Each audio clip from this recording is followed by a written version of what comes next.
ഈ പുസ്തകത്തിൻ്റെ ഭാരം കുറയ്ക്കാനുള്ളൊരു ഇടപെടൽ ഇടയ്ക്ക് മിനിസ്റ്റർ പ്രഖ്യാപിച്ചിരുന്നല്ലോ. അത് എത്രമാത്രം നടപ്പിലായി? കാരണം ഈ ആവർത്തിച്ചുള്ള പാഠഭാഗങ്ങൾ ഒഴിവാക്കാനും അതിലേക്കുള്ള ഇടപെടൽ അത് അടുത്ത വർഷം നമുക്കത് ഇംപ്ലിമെൻറ്റ് ചെയ്തുകൊണ്ട് കഴിയും.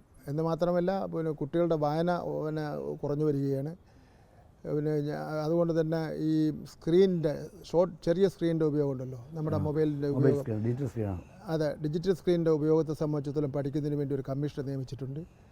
ആ കമ്മീഷൻ്റെ ഡോക്ടർ വാസുകി IAS ആണ് അതിൻ്റെ ചെയർപേഴ്സൺ. ആ കമ്മീഷന് തീരുമാനം വന്നു കഴിഞ്ഞാൽ കുട്ടികൾ എത്ര ശതമാനം ഇത് ഉപയോഗിക്കാം. കാരണം ഇത് രക്ഷകർത്താക്കൾക്കൊന്നും ഇത് പുറത്തു പറയാൻ പറ്റാത്ത രൂപത്തിൽ അവർ ബുദ്ധിമുട്ട് അനുഭവിച്ചുകൊണ്ടിരിക്കുകയാണ്. അപ്പോൾ അതൊരു ഉത്തരവിലൂടെയും ഒരു നിയമത്തിലൂടെ മാത്രമേ അത് നിയന്ത്രിക്കപ്പെടുന്നതിന് വേണ്ടി കഴിയുള്ളൂ. അത് നിയന്ത്രിക്കുക എന്നത് വളരെ അത്യാവശ്യമാണ്. സിലബസിലേക്ക് ഇപ്പം NCERT ഒക്കെ പലതരത്തിലുള്ള ആശയങ്ങൾ കടത്തിവിടാനുള്ള ശ്രമം നടത്തുന്നുണ്ട്. അപ്പോൾ അതിനെതിരെ ഒരു വലിയ പ്രതിരോധം രാഷ്ട്രീയമായി ഉയർത്തിയ ഒരാളാണ് അങ്ങ്.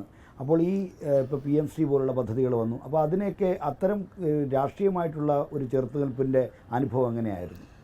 ഇത് കേന്ദ്ര ഗവൺമെൻറ് ധരിക്കുന്നതെന്ന് വെച്ചാൽ ചരിത്രം മാറ്റി പഠിപ്പിക്കുക എന്നുള്ളതാണ്. ഇപ്പം നമ്മൾ 1-ാം ക്ലാസ്സിലെ കുട്ടി പഠിക്കുന്നതാണല്ലോ അവൻ ഓർത്തിരിക്കുന്നത്. അപ്പോൾ 1 മുതലുള്ള പാഠഭാഗങ്ങളിൽ നിന്ന് ചരിത്ര സത്യങ്ങളെ മാറ്റി ഒരു തീവ്രമായിട്ടൊരു ഹിന്ദുവൽക്കരണം.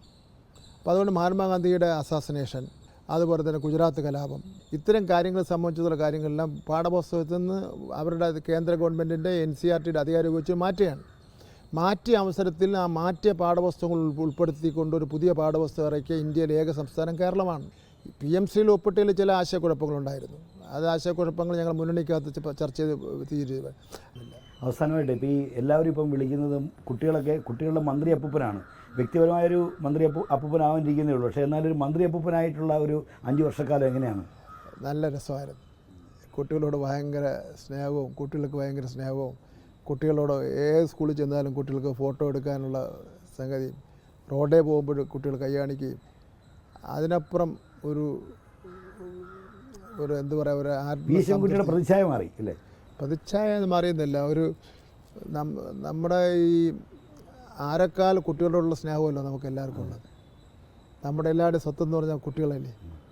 ആ കുട്ടികൾ സ്നേഹിക്കുകയും ഫോട്ടോ എടുക്കുകയും കൂടെ നിൽക്കുകയും ഒക്കെ ചെയ്യുമ്പോൾ കിട്ടുന്ന, നമ്മൾ ചെയ്തുകൊണ്ടിരിക്കുന്ന ഉത്തരവാദിത്വങ്ങൾ കുട്ടികൾക്ക് വേണ്ടിയാണെന്ന് കുട്ടികൾക്ക് ബോധ്യപ്പെട്ട് അങ്ങനെ കുട്ടികളുടെ മനസ്സിൽ നമ്മളെ പേര് പതിഞ്ഞു എന്നുള്ളതാണ് ഏറ്റവും പ്രധാനപ്പെട്ട കാര്യം. ലോകത്തെവിടെയായാലും ഏത് സമയത്തും 24 വാർത്തകളും ഓഗ്മെന്റഡ് റിയാലിറ്റി പാക്കേജുകളും എക്സ്പ്ലെയിനറുകളും വിശദമായി കാണാൻ ഞങ്ങളുടെ YouTube ചാനൽ നിങ്ങൾക്ക് സബ്സ്ക്രൈബ് ചെയ്യാം.